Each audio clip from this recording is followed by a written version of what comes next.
Hello everyone, আসসালামু আলাইকুম। দেশ এবং দেশের বাহিরে, কাছে কিংবা দূরে, যেখান থেকে আমার আপু ভাইয়া, আন্টি আঙ্কেল এবং ছোট্ট ছোট্ট সোনামণিরা আমার এই ব্লগটি দেখছেন, আশা করছি আল্লাহর রহমতে সবাই ভালো আছে। আমিও আলহামদুলিল্লাহ ভালো আছি। চলে আসলাম আপনাদের মাঝে আরেকটি ব্লগ নিয়ে। প্রতিদিনের মতো আমার নিত্য নতুন নতুন ব্লগ দেখতে অবশ্যই আমার চ্যানেলটিকে সাবস্ক্রাইব করে আমার পাশে থাকবেন। যাই হোক, এখন হচ্ছে মাংসের জন্য আমি পেঁয়াজ কুচিগুলোকে ভেজে নিচ্ছিলাম। যতক্ষণ না পর্যন্ত ব্রাউন কালার হচ্ছে ততক্ষণ পর্যন্ত আমি পেঁয়াজ কুচিগুলোকে ভালোভাবে ভেজে নেব। তারপরে হচ্ছে এক এক করে প্রত্যেকটা মশলা আমি দিয়ে আজকে রান্নাটা সেরে নেব। যাই হোক, আজকে চিন্তা করছি যে আজকে আমি মুরগির মাংস আলু দিয়ে রান্না করে আপনাদের সাথে শেয়ার করব। আর আমার রান্নাটা যদি আপনাদের কাছে ভালো লাগে, ঠিক আমার মতো করে এভাবে আপনারা বাসায় রান্না করে খেতে পারেন, দেখবেন অনেক টেস্ট হয়।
হ্যাঁ এভরিওয়ান, দেখেন এখন হচ্ছে মশলাটাকে ভালোভাবে কষিয়ে নিচ্ছি।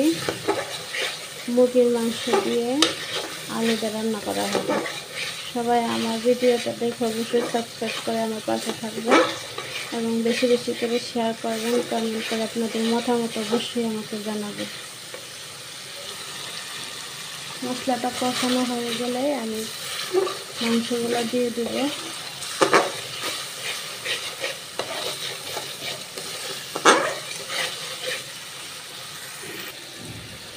এখন আলুগুলো দিয়ে দিচ্ছি। আলুগুলোকে কষিয়ে নেব।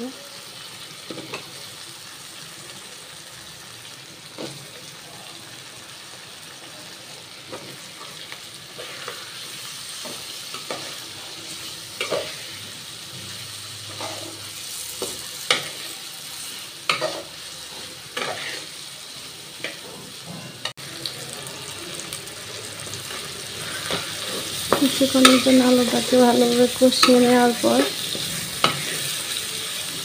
এখন আমি মাংসগুলোকে কষিয়ে নেব।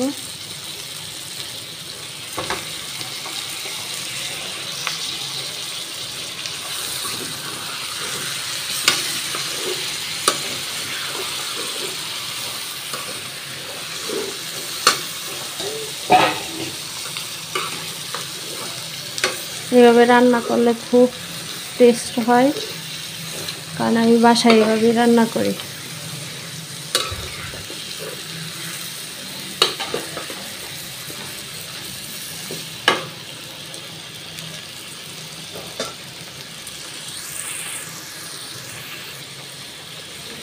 কিছুক্ষণ কিছুক্ষণের জন্য এখন ঢেকে রাখবো।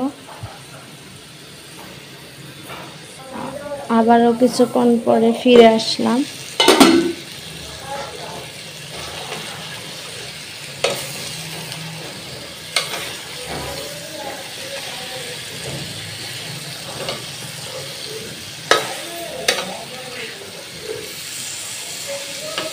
এখন কিছুটা পানি দিয়ে দেব।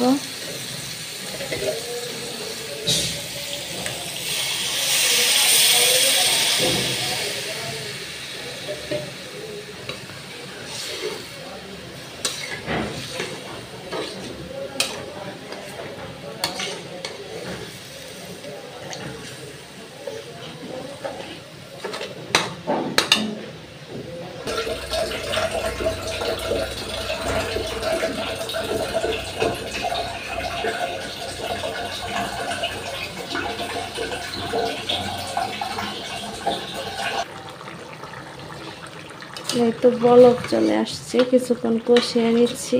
এরপর ঝোলের জন্য পানি দিয়ে দেব। এখানে আলু ভালো করে সিদ্ধ হয়নি।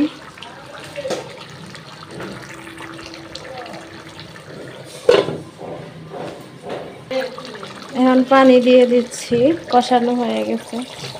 ঝোলের জন্য পানি দিতেছি। একটা জাল আসবে, কালারটা কত সুন্দর এসছে।